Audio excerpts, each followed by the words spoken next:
Najua madhabahu ya ukoo imeniandama, naishiwa nguvu, imenifuruga zaidi, sina mwelekeo.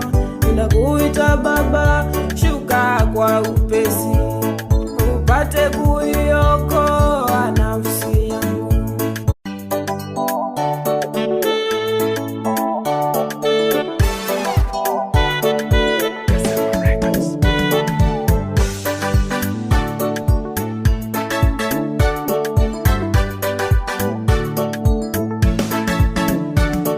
Naanza kwa nguvu, niendelee kwa nguvu, nimalize kwa nguvu, nifikie ahadi ya Mungu. Naanza kwa nguvu, niendelee